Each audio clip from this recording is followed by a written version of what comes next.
Hey Capricorn, I'm back with your cards, so let's get started. The first card that you received, the underlying theme or the overarching energy, let me put it like that, is the Magician reversed. The Magician is the first card in the Major Arcana.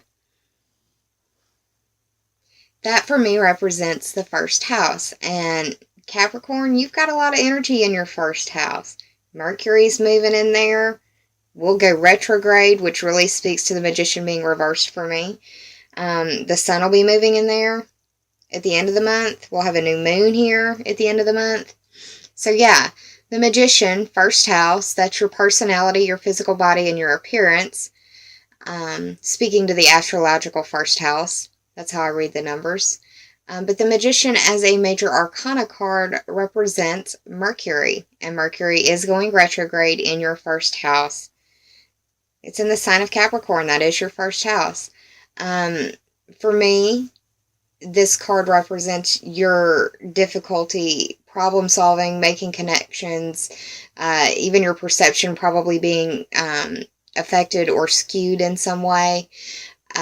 Mercury is the planet of communication, thinking, and movement. It's also the planet that represents thought.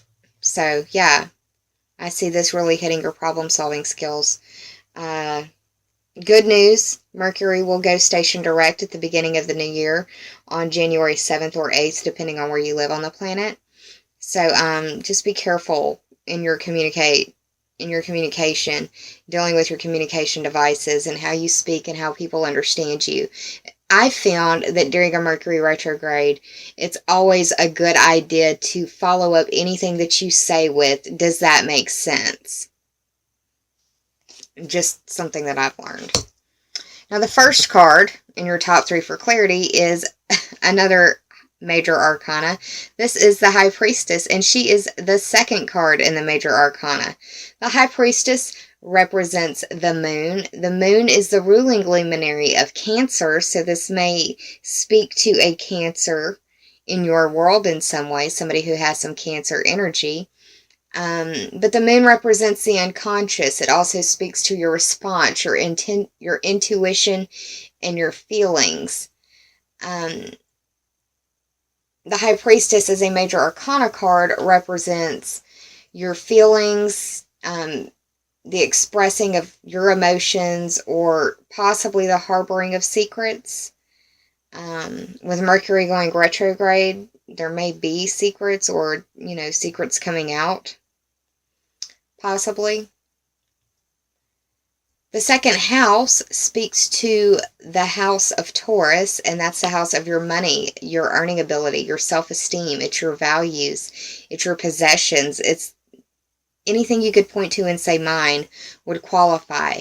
And under this domain, if you will, I also see relationships there, or even dealing with your children, because you say my child, my husband, my wife, my boyfriend. You get the gist. But the moon represents emotions. Could be speaking to that full moon in Gemini that would be occurring in your sixth house. That's the house of work and health. It can play out in many different areas. I'm trying to give you as much information as possible. The second card in the top three for clarity is the Two of Cups in reverse. The Two of Cups is the Minor Arcana Lovers card. So let's talk about what the Major Arcana Lovers card represents. The Major Arcana Lovers card is representative of Gemini, and that's where the full moon is occurring. So you see how the synchronicity is playing out there. The Lovers represents making choices or making decisions. Now let's talk about this card. This is another two, that house of values, that house of money, possessions, earning ability, self-esteem, your relationships, mine. Anything mine would qualify. The cups speak to water sign energy. The water signs are Cancer, Scorpio, and Pisces. The fact that it's in reverse, it could be dealing with a disagreement. Possibly in an emotional relationship in some way. And it doesn't necessarily have to be your love relationship. It could be your family. It just depends. I feel like it might involve a Leo because whenever I see a lion in the picture, sorry, I'm not used to having my little Christmas tree there, so I'm dodging a flame and everything. Try not to knock my little tree over. But yeah, whenever I see the Leo, the lion's head, I think of Leo. It may involve a Leo or somebody that has Leo energy, maybe their sun, their moon, or their rising sign. Another reason why I feel like it could involve a Leo is because of the third card represented here, the King of Wands. King of Wands, male, fire sign energy, Aries, Leo, or Sagittarius. I saw the Leo head there. Could be representative of this guy. The King of Wands is masculine fire sign energy. He is known for being courageous and brave. He's also known for being impetuous and fierce. I see him as eager to stand, eager to fight, eager to defend. I see him being very expressive and egocentric and being very self-confident. This could be the person that you're having the issues with around the full moon.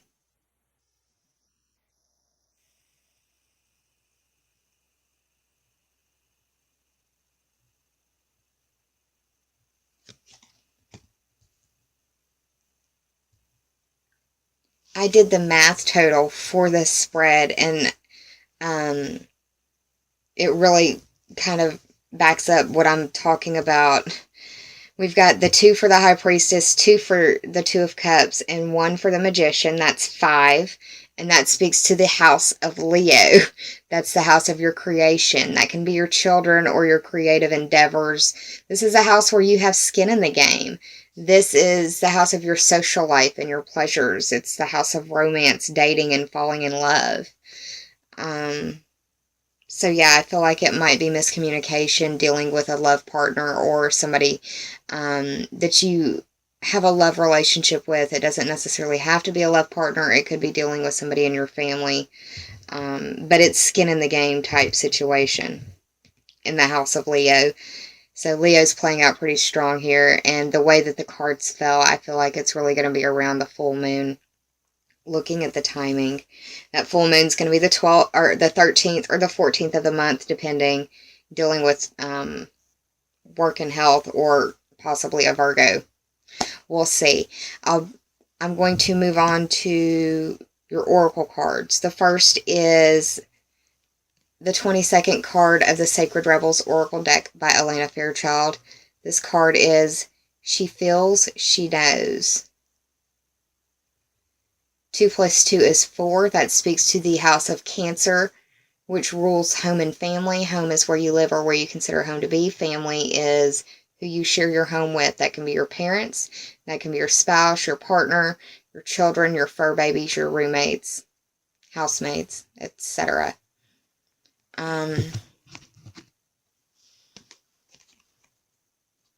She feels, she knows. I love the peacock feathers. I have peacock feathers in my house.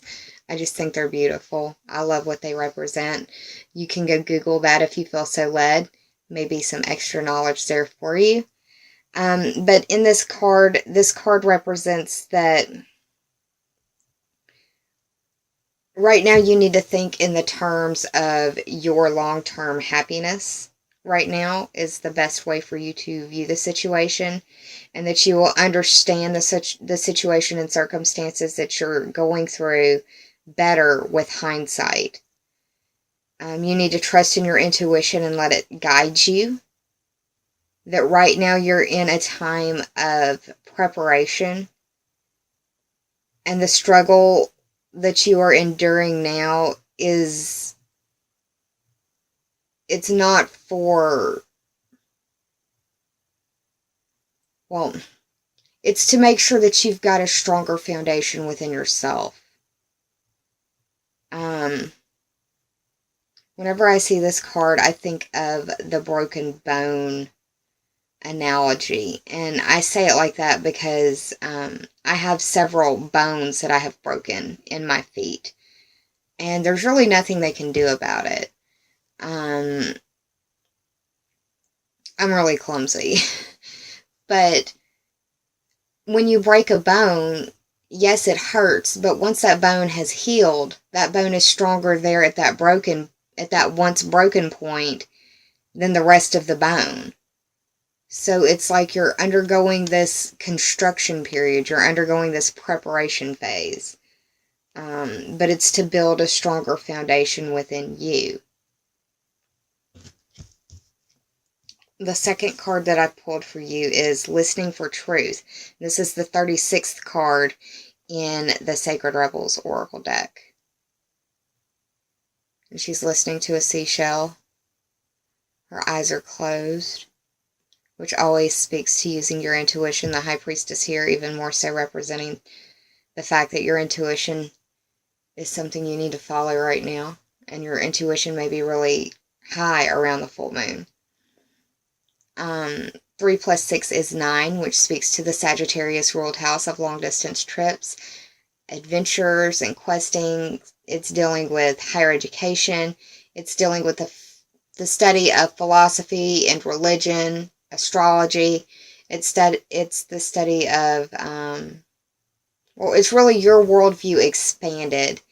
It speaks to foreign people, foreign places, and foreign things as well.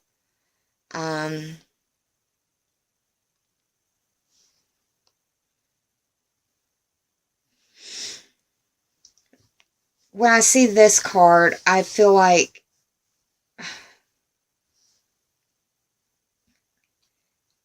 it's like, the words down here listing for truth. Yes, now is a time for seeking truth.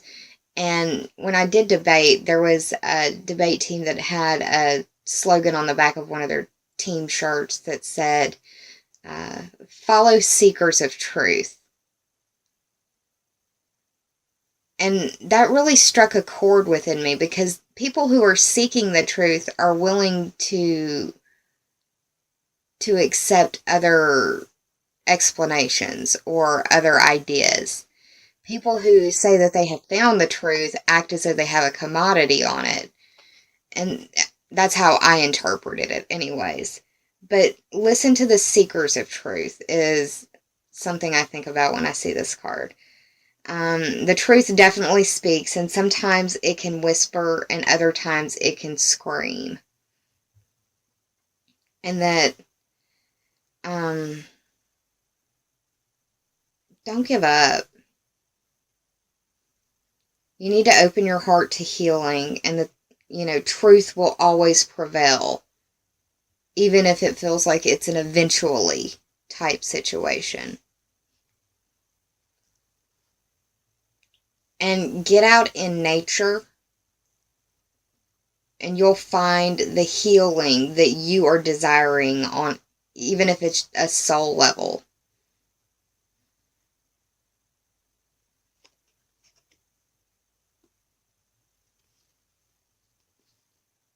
Maybe get out and watch the full moon. But yeah, Capricorn, that's what's going on for you for December. I hope you enjoyed this reading. If you did, please like, share, and subscribe. And if you already have, I thank you from the bottom of my very grateful heart. As I said before, I'll be back mid-month to pull some more cards for you for a longer tarot portion. I hope that you have a wonderful holiday season. Take care of yourselves, be kind to yourselves, and save some of that kindness for others. We're all going through things that some of us may never speak about to another living person. And it's the holiday season, y'all. Just be kind. I'll see you for the mid-month reading. Until then, namaste, Capricorn.